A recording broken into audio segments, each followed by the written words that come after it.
Halo Bapak Ibu sekalian yang ada di rumah serta adik-adik kita semuanya. Saat ini saya akan bercerita tentang anak disability. Nah, bagaimana dengan anak disability ini?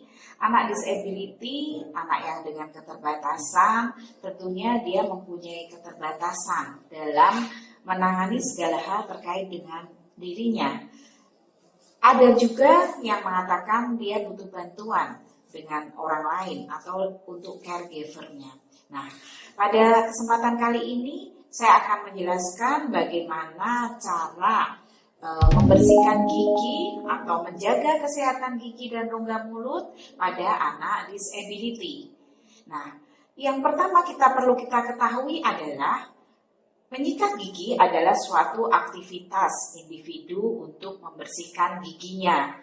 Jadi baik anak-anak yang disability maupun yang tidak, itu semuanya harus membersihkan giginya. Karena apa? Yang pertama adalah menghilangkan dan membersihkan plak atau sisa makanan yang ada di dalam rongga mulut.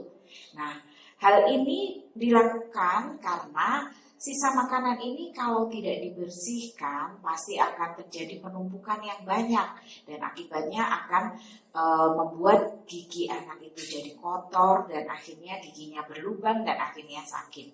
Ini yang pertama. Kemudian tujuannya untuk menyikat gigi atau menggosok gigi ini adalah membersihkan gigi dari makanan yang tersisa supaya tidak terjadi bau dalam rongga mulut.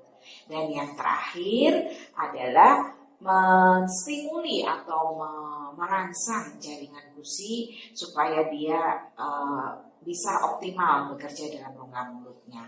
Nah, caranya gimana? Caranya tentu saja kita harus mempunyai sikat gigi yang untuk anak itu sendiri dipegang dan untuk orang tuanya juga dipegang. Jadi ada 2 sikat gigi. Kemudian sikat gigi itu diaplikasikan bahan pasta gigi. Besarnya seberapa? Pasta gigi itu tidak terlalu besar, tapi cukuplah sekitar 1 biji kacang polong. Nah, itu yang dilakukan. Kemudian mulai menggosok giginya dari arah yang bagaimana menggosok giginya? Yang pertama dari arah horizontal atau kanan dan kiri. Kemudian dari arah vertikal atas bawah dan terakhir dari arah rolling atau memutar.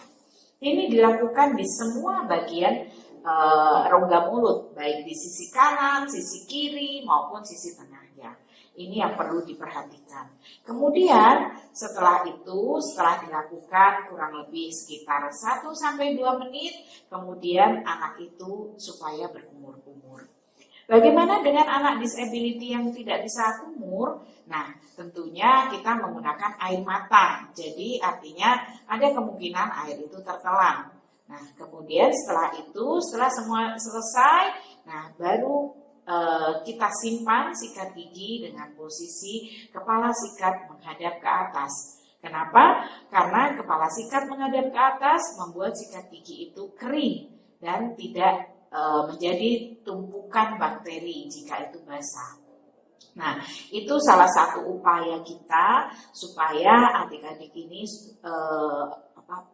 supaya adik-adik ini care dengan kesehatan giginya, supaya adik-adik ini peduli bagaimana dia merawat kesehatan giginya.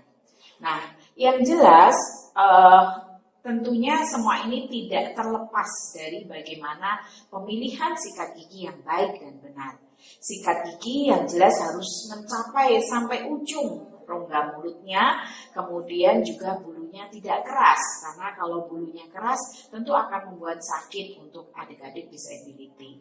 Dan diharapkan dengan bulu yang lembut ini akan membuat mereka nyaman sikat gigi dengan waktu sekitar 1-2 menit. Itu Bapak Ibu sekalian untuk adik-adik semua supaya lebih memahami bagaimana cara pembersihan gigi untuk adik-adik disability. Saya berpesan kepada Bapak Ibu semua supaya ini dilakukan dengan 2 sikat gigi. Artinya penyandang disability memegang sikat gigi, Bapak Ibu juga memegangnya. Karena ini akan membuat pembersihan akan lebih sempurna. Sekian dari saya, terima kasih. Sampai bertemu pada sesi berikutnya.